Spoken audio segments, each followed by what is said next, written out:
This is one of the final sessions of the summit, so I hope you've all enjoyed the summit so far. This is a panel discussion on the topic of security in society. This is, I think, a really interesting topic that's been coming to the fore right across the community in recent times. There have been increasing reports of things like the role machine learning is playing in creating algorithmic bias in judicial proceedings, or attempts to interfere with democracy through hacking electronic voting machines, these sorts of things. And what we want to do today is have a discussion about what role we as researchers can play in trying to improve things, trying to build trust in technology. And to that end, we've compiled a panel here today. So my four lovely panelists, I'd like to introduce them. So what we're going to do is we're going to have a brief opening statement by each of them, and then a moderated discussion, including from the audience. So get your questions ready. You'll have an opportunity to ask them. And to kick things off, I'd like to introduce firstly Lee Smith. Lee Smith is an ARM fellow and founder with a background in compilers and modeling. He's developed over the sort of 25, 26, 27 years you've been at ARM, 28 years, an interest in security and trust, and the implications that has on what we do as a company. He's contributed to our security architecture, and he is working with a collaboration we have with the University of Cambridge Computer Lab to that end as well. So, Lee Smith. Next we have Professor Mark Ryan. Professor Ryan is the HP Chair in Computer Security at the University of Birmingham. He leads the Security and Privacy Research Group there, which is part of the NCSC, the National Cybersecurity Centre Academic Centre of Excellence in Cybersecurity. So that's Professor Ryan. Next we have Dr. Laura James. Laura is the entrepreneur in residence at a new initiative at the University of Cambridge called the Trust and Technology Initiative, and the technology principal at .everyone, a think tank championing responsible tech development. So thank you, Laura. Finally, we have Roberto Avanzi, Dr. Roberto Avanzi.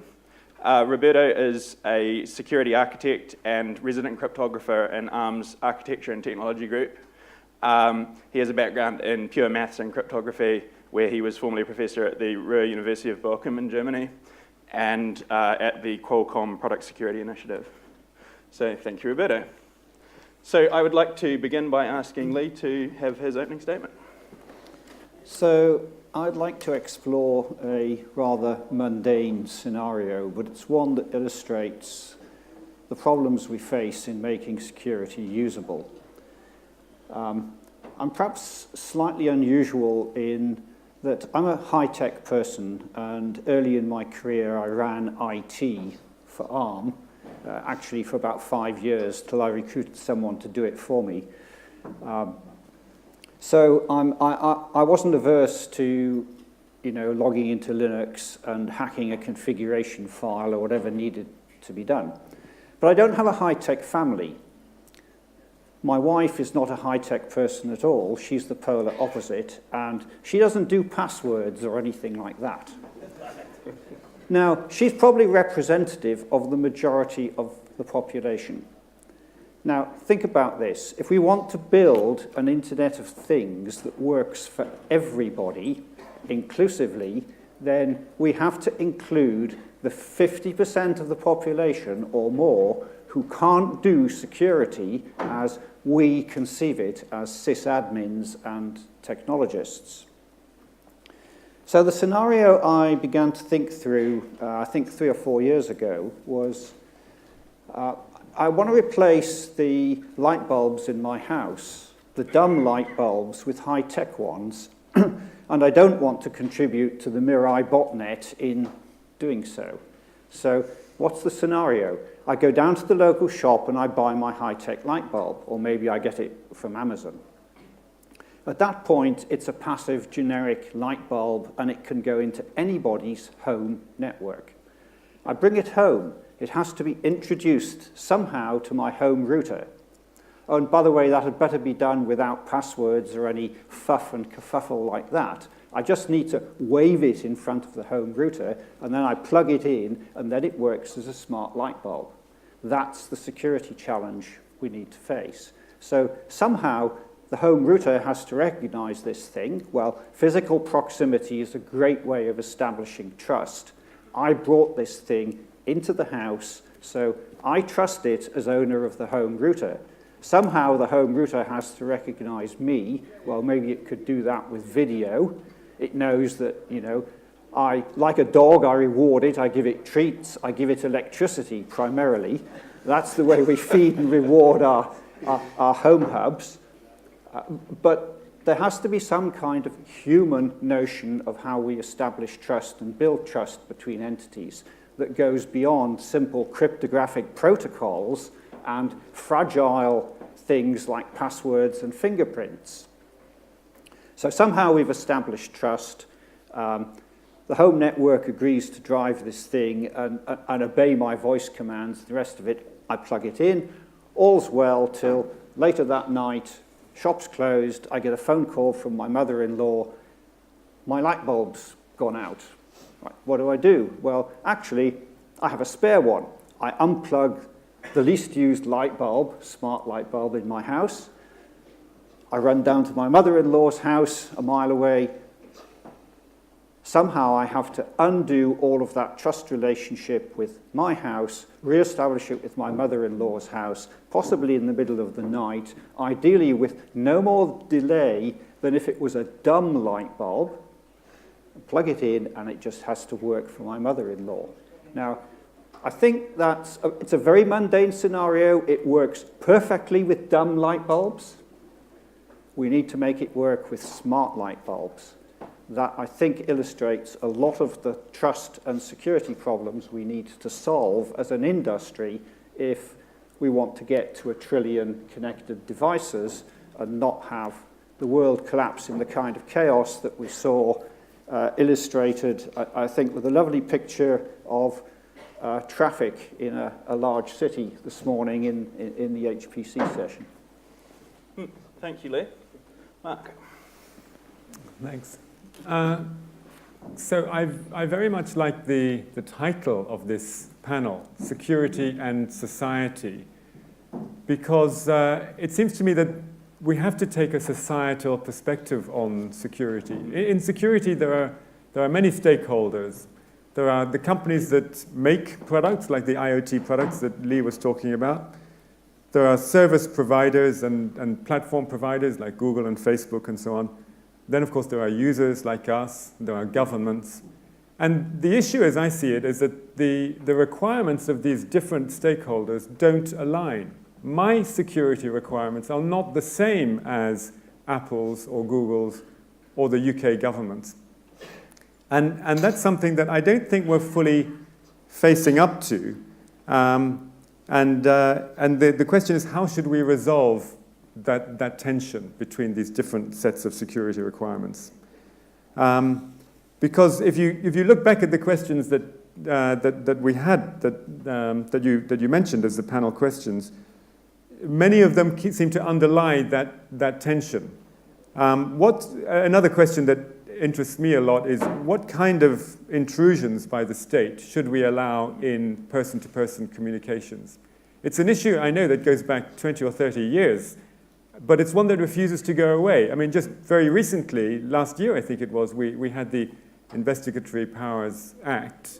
Now, that doesn't satisfy anybody in some sense, because of this fact that the requirements of different members of society are different.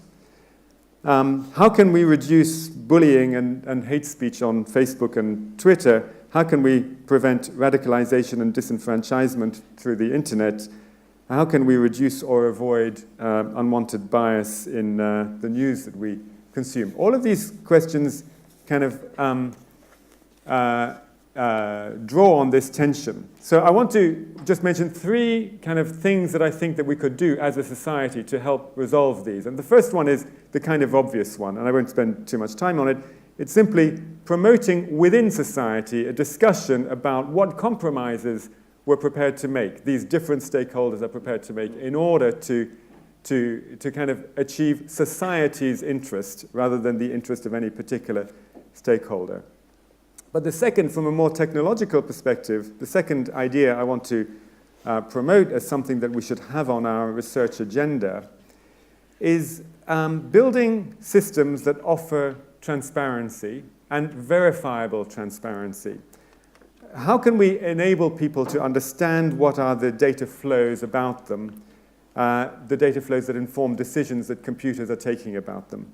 So I first kind of encountered this idea of verifiable transparency in the context of internet voting. Internet voting is an interesting subject. It's politically very controversial, but from a technical perspective, one of the interesting things about it is that you want the outcome to be accompanied by enough data that any observer of the election can verify the outcome of the election. So it's not only transparency, but verifiable transparency about what that outcome is. And I think we could apply that to other systems. So I had this idea of accountable decryption. I have a paper on that if you want to search it out, which is a similar thing. You know, you could enable somebody to perform decryptions that in general you don't want them to perform. I mean, it might be, for example, a company decrypting the email of individuals who work for the company. But you may be willing to allow that if the way it's done is fully accountable, so that you as the employee get to know how often this right is actually taken by your organization. How many of your emails during the course of a year were actually decrypted. I think that machine learning is perhaps one of the biggest challenges for this idea of verifiable transparency. Like, even if we could persuade Facebook, so part of my argument is that we need to persuade companies like Facebook to open up their systems, so maybe to open up the algorithm with which they decide your newsfeed.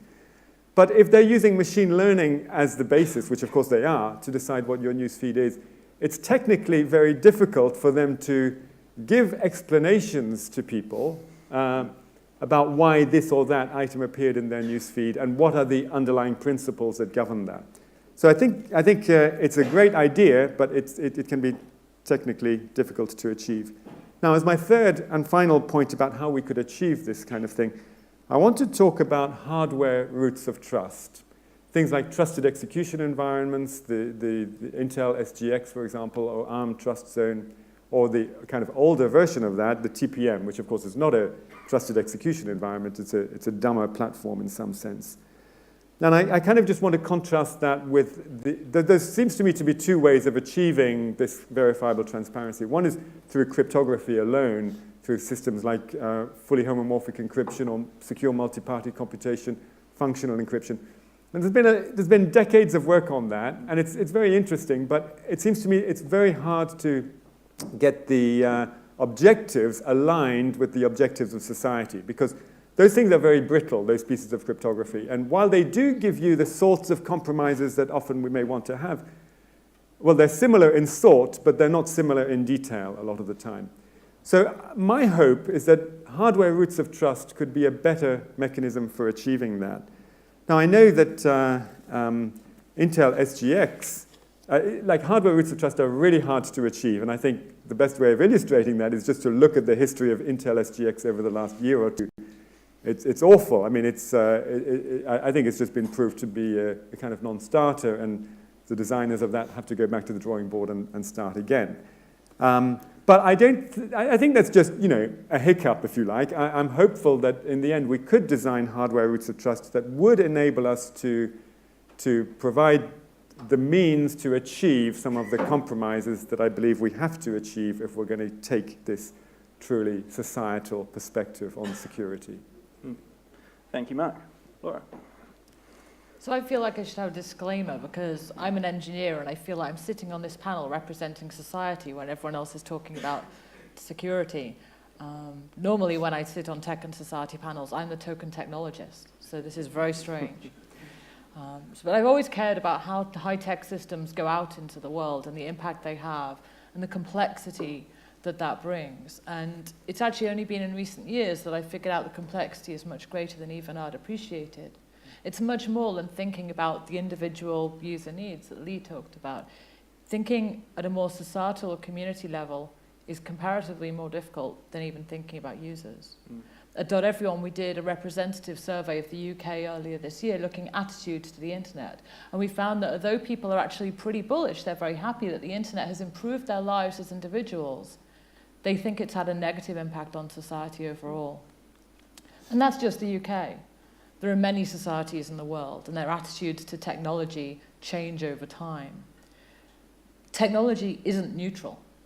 It's shaped by the people who make it, by them as individuals, the cultures they live within, and by the organizations, particularly the corporations that make that technology, their business models, their incentive structures. That's the technology we get.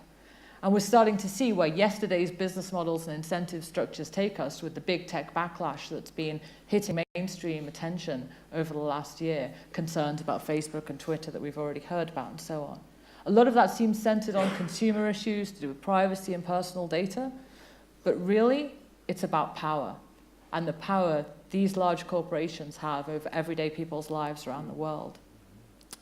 And problems in this area tend to hit the most vulnerable people in society first, the people whose voices we don't hear until too late. So when we think about the machine bias in the United States judicial system, it's folks who are going through that judicial system who are hit first. When we think about the monitoring of workforces in factories and warehouses now, it's not opt-in. You don't get to choose whether or not you have a tag put on you.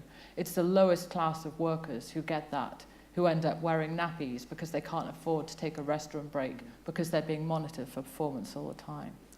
And so these seemingly, to most of the population, inhuman business choices are not doing much to build trust in technology or in the companies that make technology. Not that more trust is necessarily good. I think it's good that sometimes we can distrust things and we can look at them more critically, ask questions and hold them to account. We also shouldn't mistake use for trust. Many people have an Amazon Echo in their home.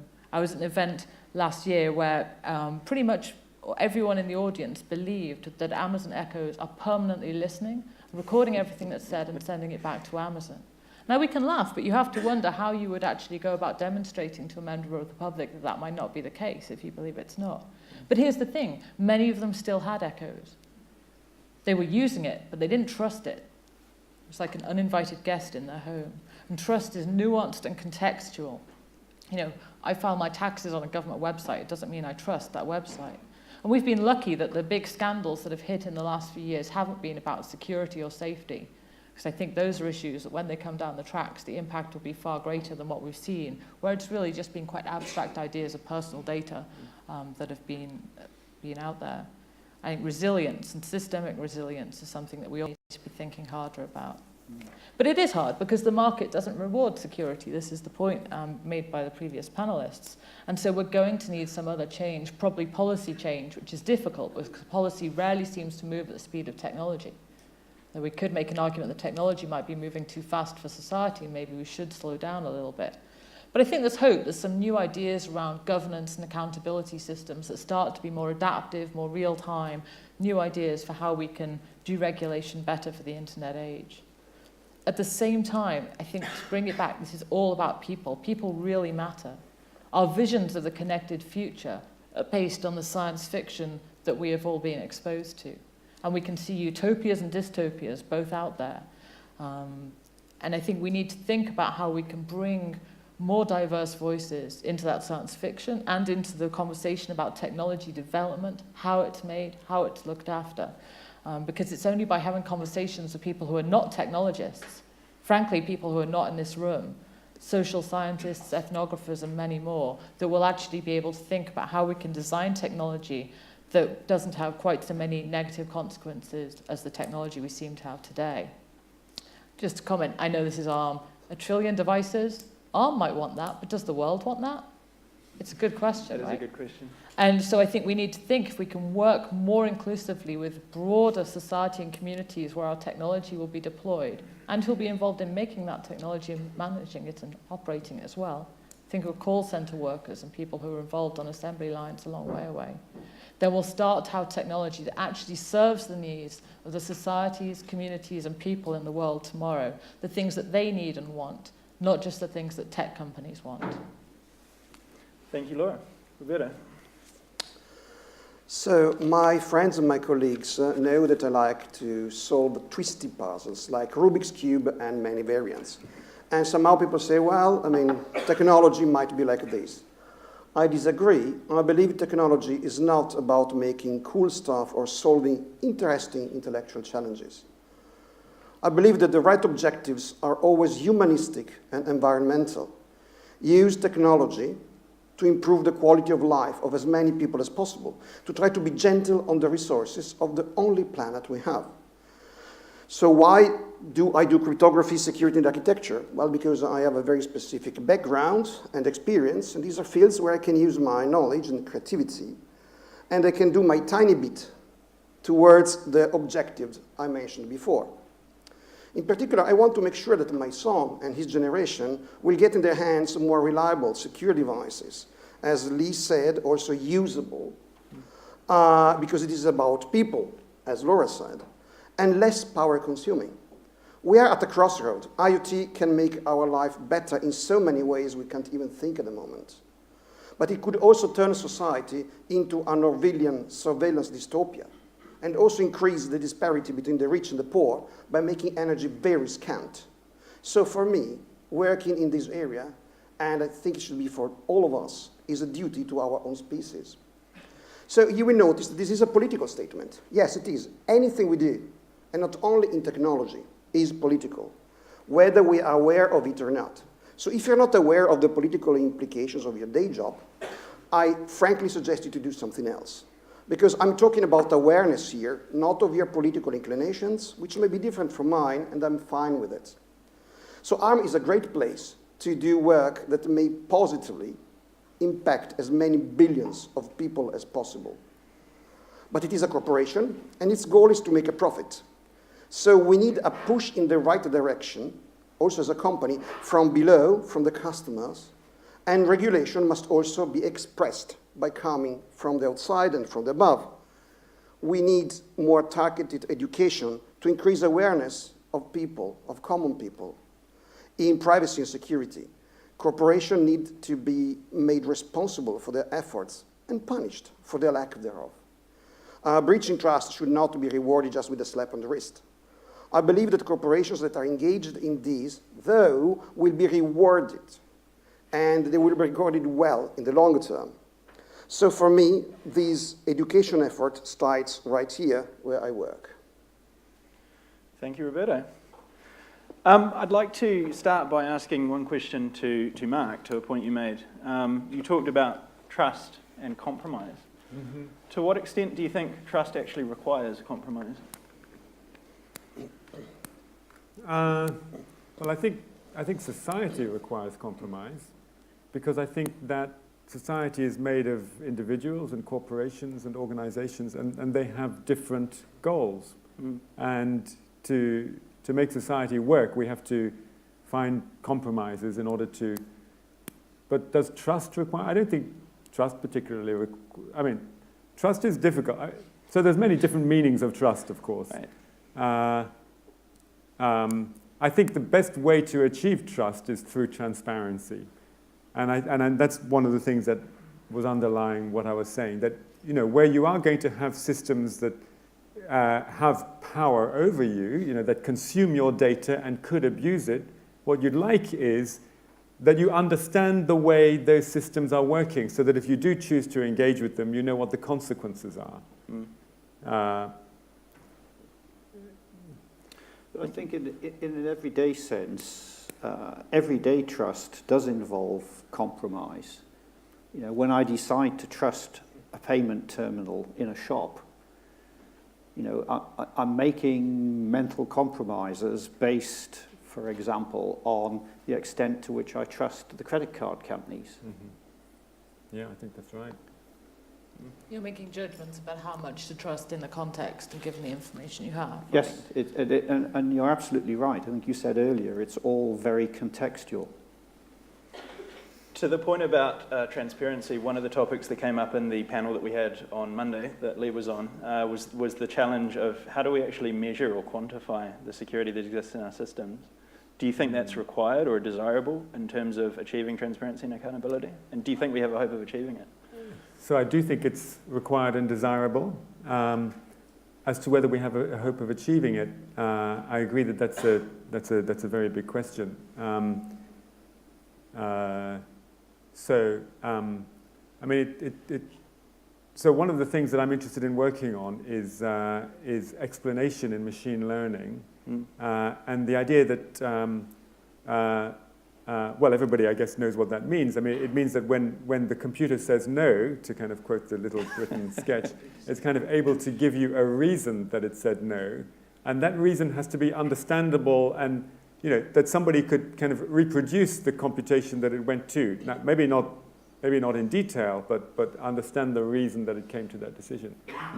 So I think there are big technical challenges in achieving that. But I think that's the only hope we've got, so I think we should work on that.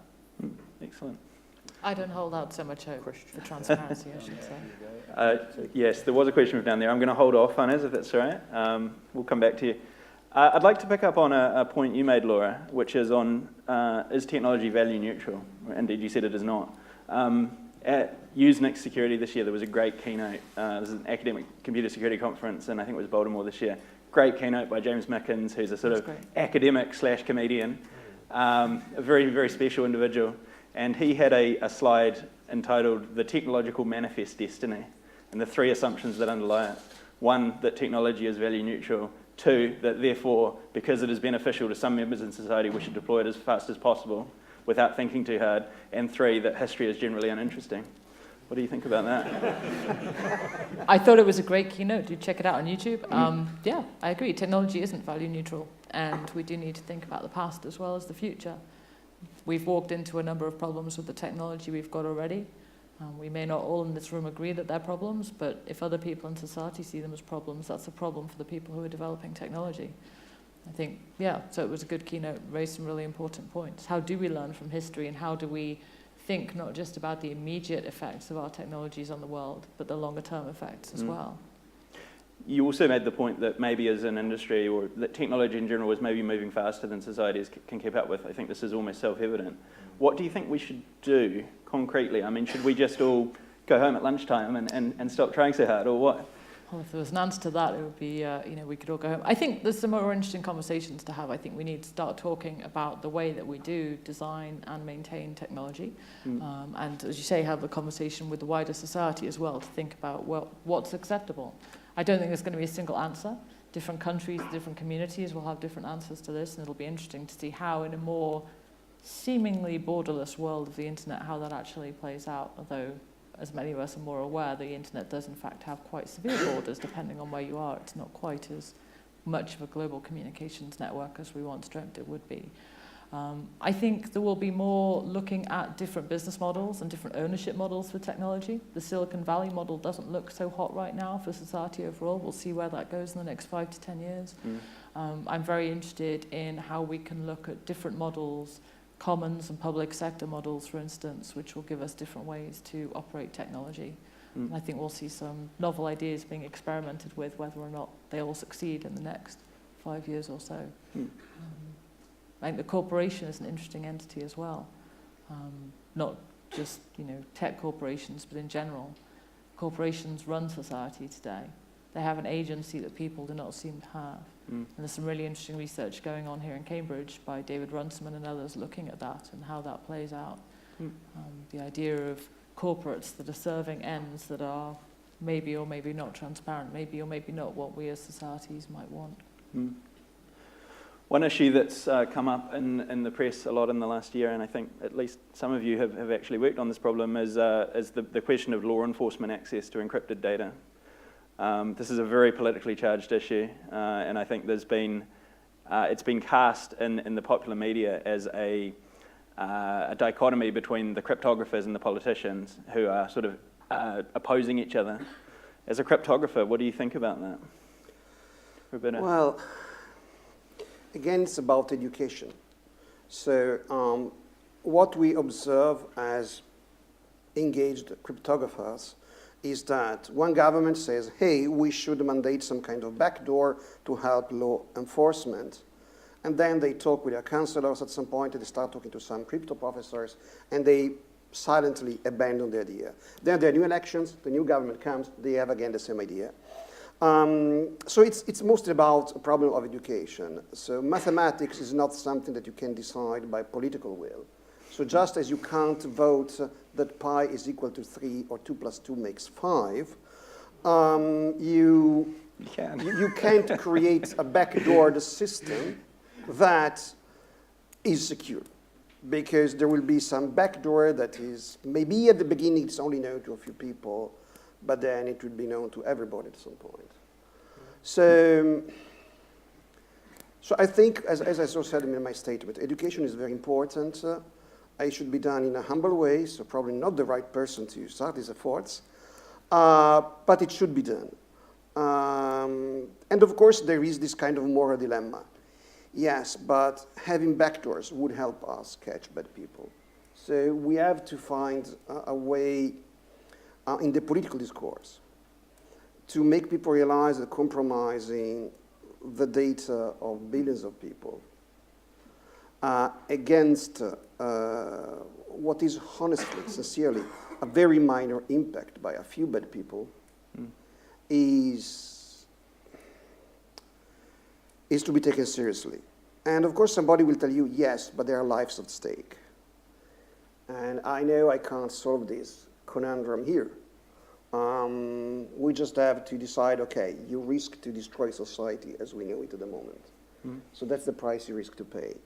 And is this a price you want to pay? I think almost every politician at some point will agree that they can't destroy their own society because they profit themselves from it. Let's talk in a very brutal way. I mean, whether they are honest or not, in different ways they profit from a working society. Mark? Yeah, I mean, I very much agree with what Roberto said just now, and also what he said in his opening statement, which was that we don't want to create an Orwellian surveillance society. And I also agree with his technical point that it's extremely difficult and possibly impossible to have a kind of escrow-based system where there could be some sort of decryption of emails or something. But I want to contrast that Orwellian surveillance society, which is a world that we do not want to go towards, with another world, which I think is also a world we don't want to go towards, and that is the world in which privacy is the only criterion that we use to judge things. A world in which we pay for everything by, well, not Bitcoin, because Bitcoin is not as privacy preserving as one would like, but think of Bitcoin plus or whatever you might have. And where everything is done, where there's no sort of accountability to your fellow citizens. And you pay no taxes because all the means of communication and payment are completely private. So it's a society in which individuals are more valued than society as a whole, a kind of cyberpunk society. That's not a society I want to live in either. That's why my opening statement was all about taking the perspective of society at large rather than the particular individuals inside it. So I don't have a solution, but I just want to say that a world in which privacy dominates is not a good world, in my opinion.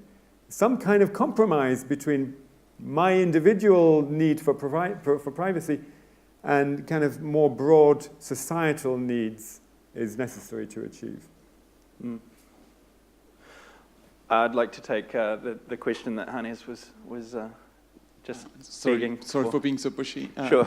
So I've been working on security standards and most recently on the new transport layer security work.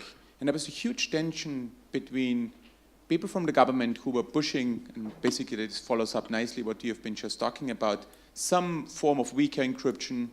But then, ironically, also from the government, people working more on the privacy side, pushing for exactly the opposite. And now, add to this that there are obviously lots of governments around the world. Everyone wants to have different sort of flavors. How can you actually make any sense out of this, just from the government's perspective, not talking about other stakeholders like companies who also have very diverse interests?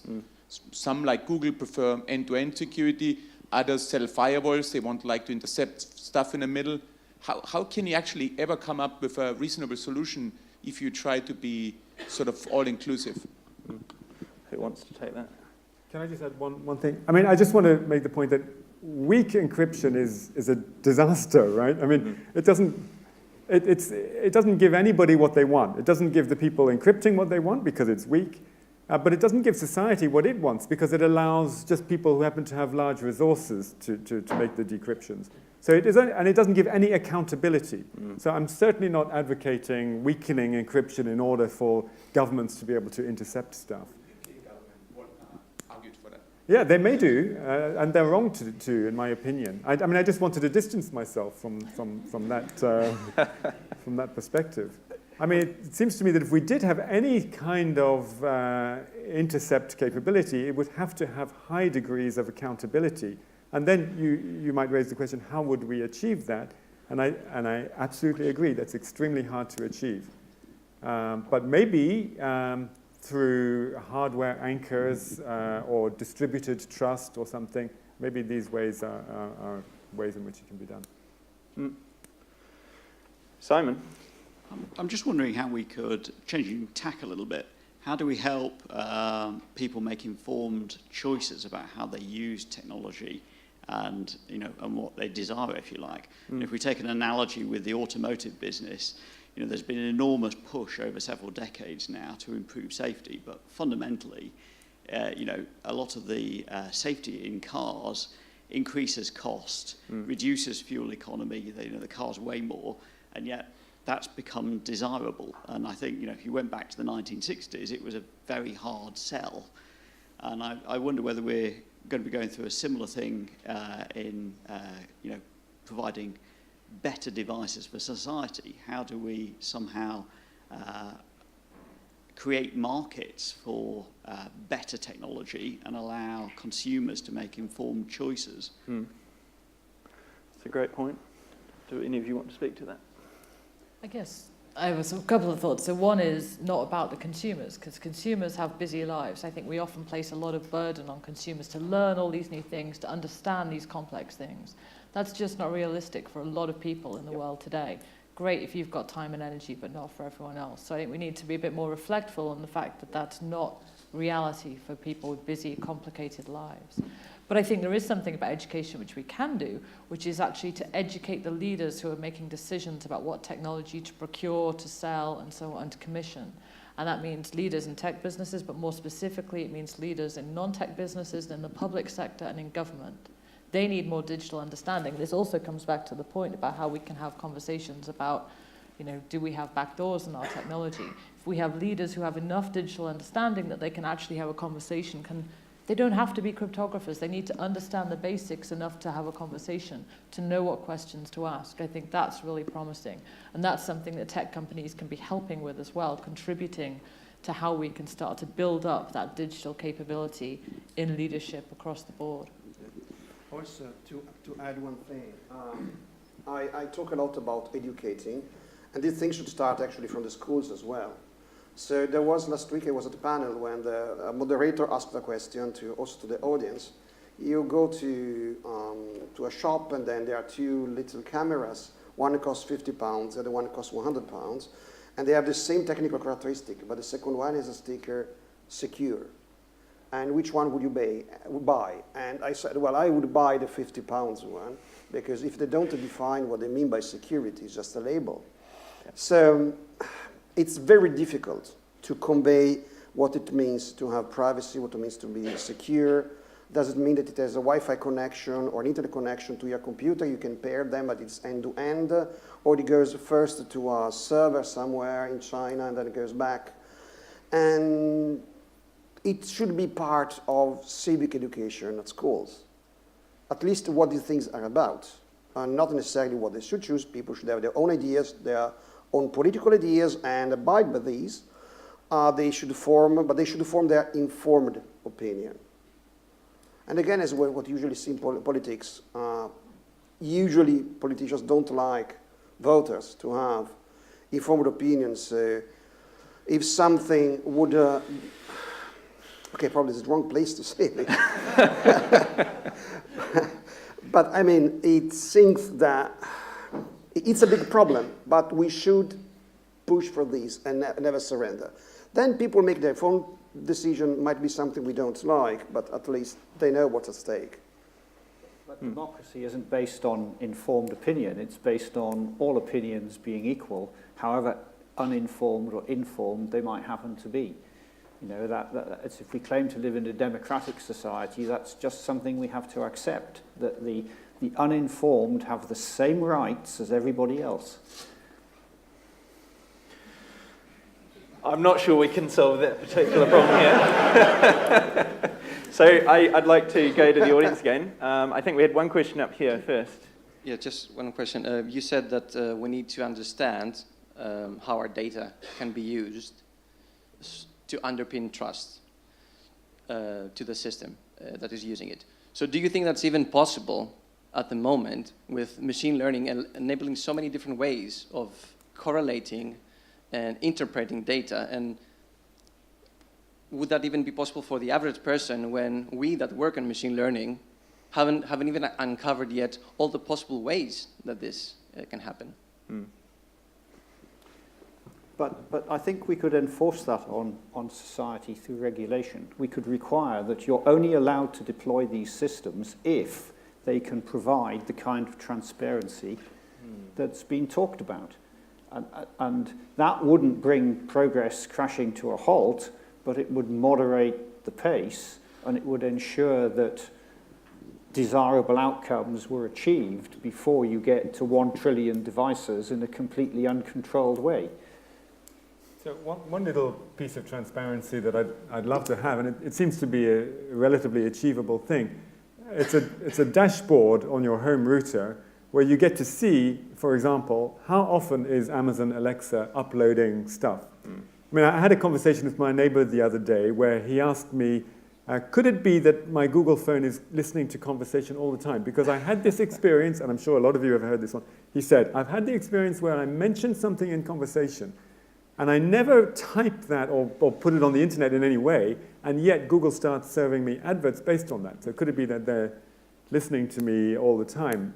Well, I answered probably not, because your mobile phone battery probably wouldn't allow it.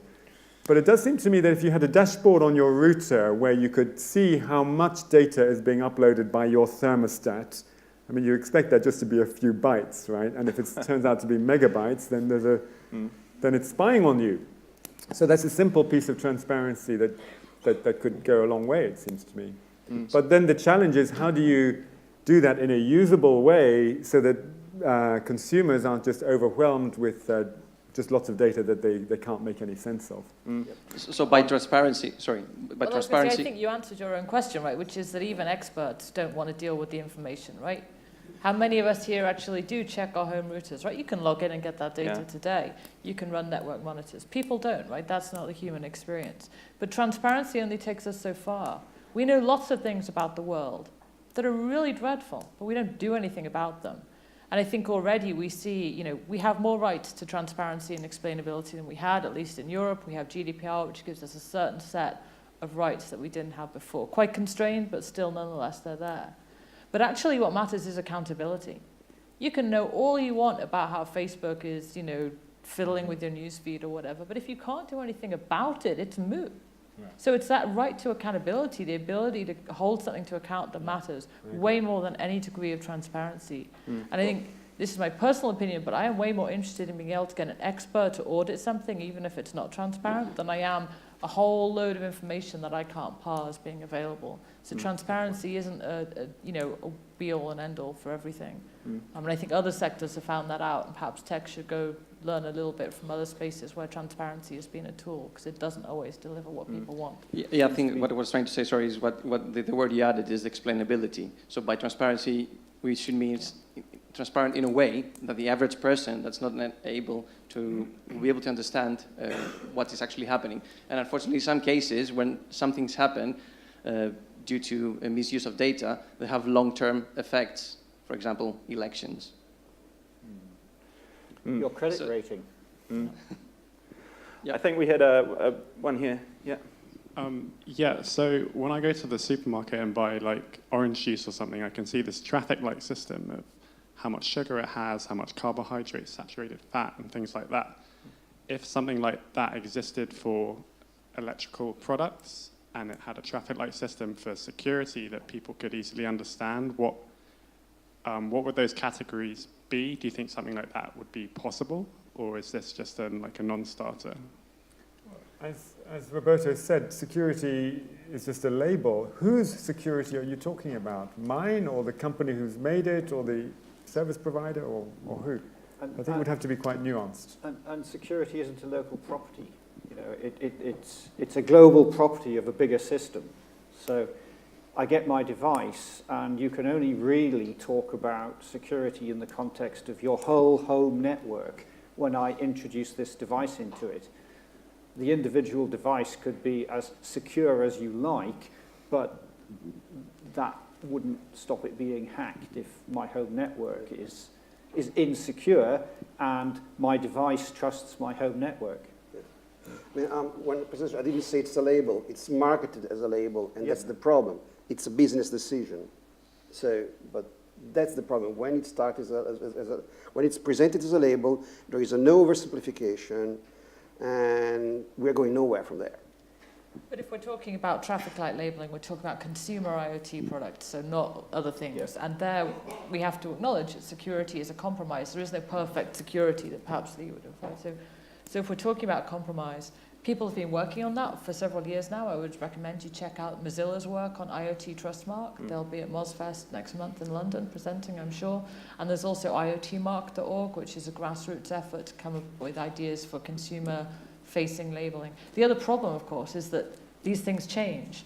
Unlike fruit, I know that, you know, the health qualities of a banana, but with tech it evolves, right? You get software updates and all kinds of parts. So thinking about how the idea of a mark can evolve into a dynamic and adaptive world is something that a lot of people have been working on. So do look at those projects if you're interested in this space. But it is really challenging to do. All it will ever be is a small tool for a small number of informed consumers to get to feel a little bit better about their choices. It's not a universal panacea by a long way.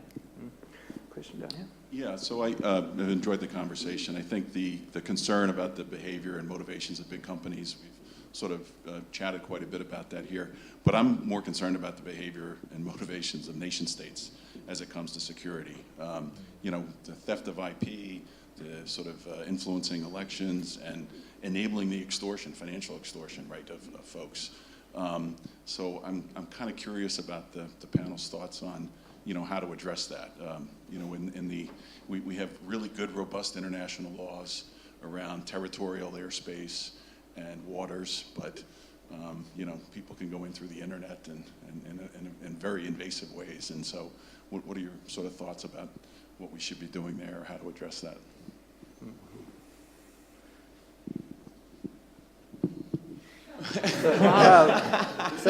So let me try this one. It's a delicate thing. I mean, of course, nation-state adversaries, and the acronym is intentional, must be taken into account.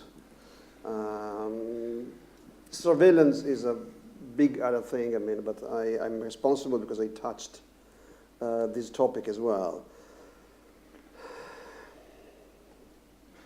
I mean, all of our societal experience in this area, you know, going back to the beginnings of organized society, you know, maybe 10,000 years ago, it's all based on physical locality. Yeah. And suddenly we invent this thing called the internet, which has no physical locality, or a different kind of physical locality. It's the same with globalized companies, in a way. And the problem is, you know, in this world, one person's advocate for freedom and democracy is another person's terrorist. And you can't get away from that. And if we don't agree about that at a global level, then the internet is just a mechanism for conflict. Yeah. I think we have time for one last question, and then we're going to have to call time. I think there was one up here. Right. Thank you for a very interesting discussion. So we established that technology is not value neutral, and you have negative technologies. And corporations run out of profit motives, and government regulations lag. And informed consumerism doesn't really work. But it seems like we're missing the elephant in the room, and it's the tech workers right here, right? Every repressive technology, every government surveillance technology, every exploitative gig economic technology is developed by us. It's developed by tech workers, right? So there have been examples, for instance, Google tech workers organized against Project Maven. This was the Google's AI's contract with the Pentagon. Got Google to drop it.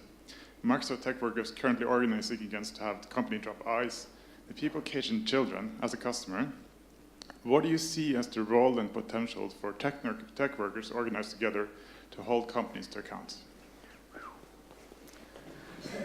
It's me again.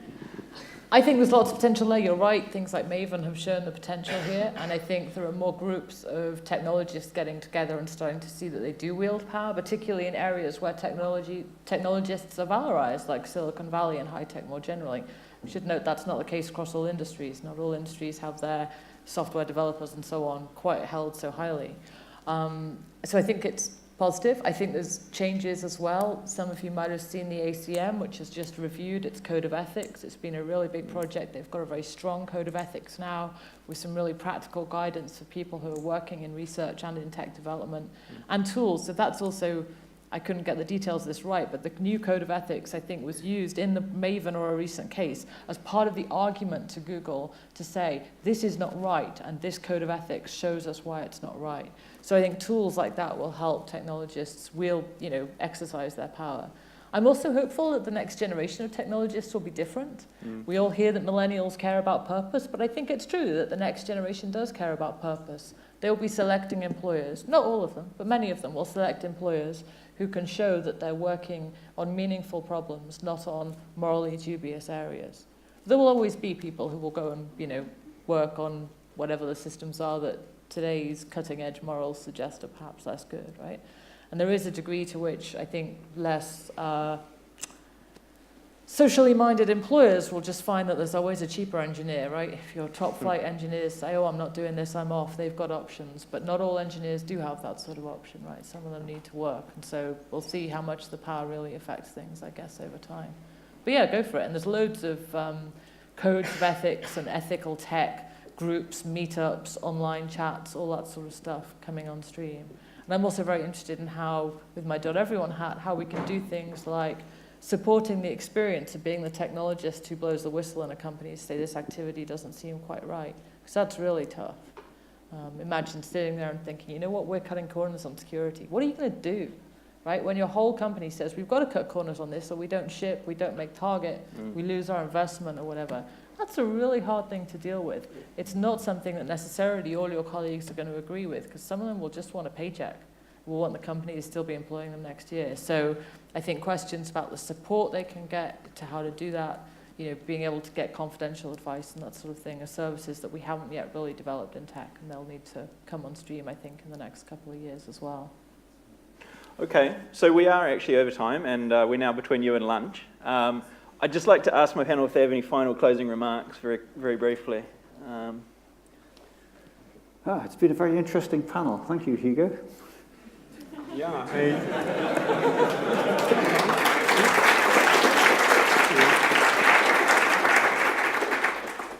I agree with that. And actually, just as a closing remark, I wanted to agree entirely with you saying that it's not just about transparency, it's about accountability. Transparency is one way in which you could achieve, or sort of a necessary precondition to achieve accountability. Yeah. So that's my remark. Yeah, I think I would encourage you all to have conversations with people who aren't techies about some of the issues we've touched on, and think about how we can start to get more humility and empathy in the tech profession that will actually make it easier to talk to us and for us to hear other voices as well. Do you want to also give a very brief shout out for your TTI? Oh yeah, Trust and Technology Initiative here at the University of Cambridge. We're going to be having lots of exciting conversations about internet technologies, society and power. It is our launch event in these very seats tomorrow, 2 p.m. onwards. We've got a lot of amazing speakers coming from around the world, as well as early career researchers from Cambridge.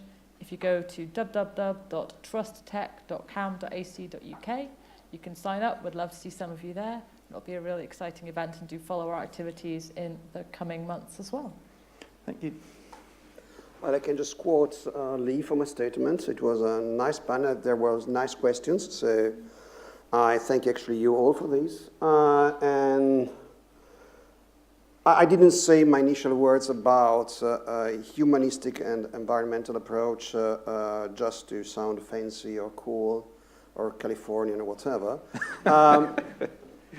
I do believe that we'll do better technical jobs technical work if we have a culture outside our area. Knowing better our environment, knowing better what we together also as a species have done, and also in a diverse way, what other cultures have done. Once we realize this, we will start developing technology that will really try to help. And of course, this applies to security and safety and reliability, but to any area. So I encourage you to do this. I waste a lot of my time in other things. So far, I've not been fired for wasting too much time. So it might be, despite myself, an example of this. Thank you. Let's thank our panel.